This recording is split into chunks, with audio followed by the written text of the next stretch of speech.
genes, and genes are responsible for all of the children traits.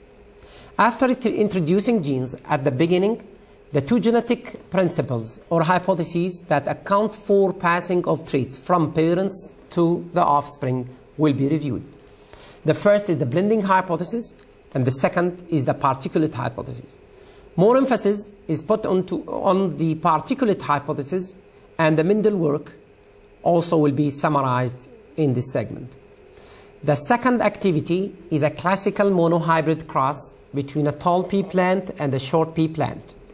I guess the new thing is the first part of the activity, and that is to predict the phenotype according to the blending hypothesis. According to the blending hypothesis, we expect to see an intermediate length of plants after one generation, and in a few more generations, we expect to see a homogeneous population of an intermediate length plants. In this activity, the students should be able to answer the questions and come to a conclusion that genes are discrete units that can pass from parents to offspring, and each gene has two alleles.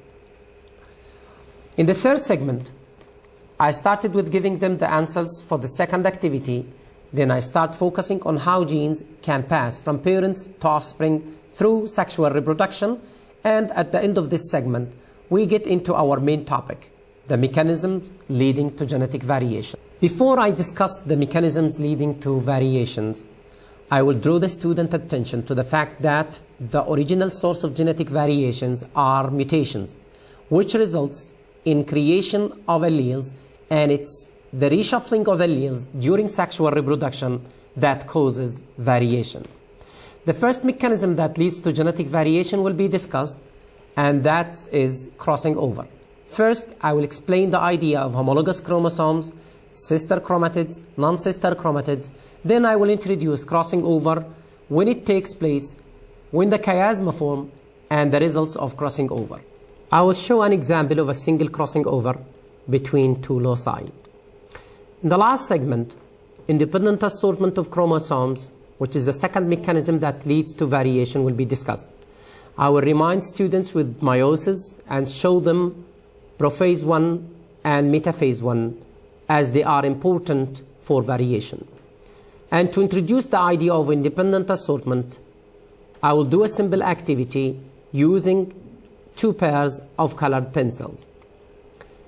The idea of homologous chromosomes will be also clarified, and the possible arrangement of homologous chromosomes during meiosis 1 will be explained using a diagram with all possible combinations.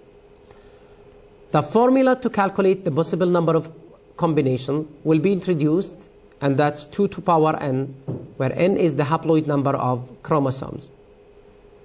The possible number of combinations in case of 4 chromosomes would be equal to 2 to power 2, and that is 4. The last mechanism that results in variation is random fertilization, in which the possible number of combinations resulting from independent assortment of chromosomes and crossing over in each gamete is multiplied upon fertilization.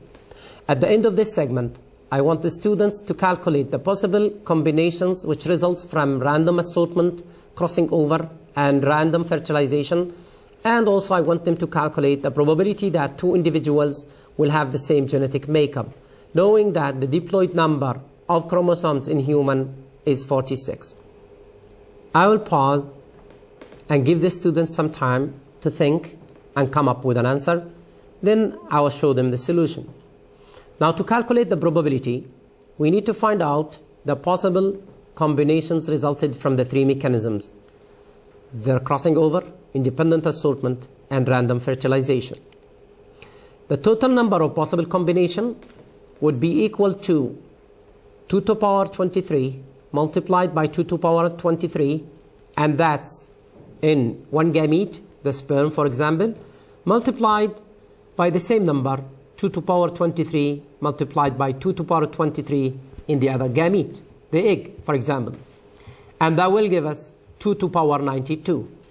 So the probability of getting any combination of genes in a given individual would be 1 over this number, 1 over 2 to power 92.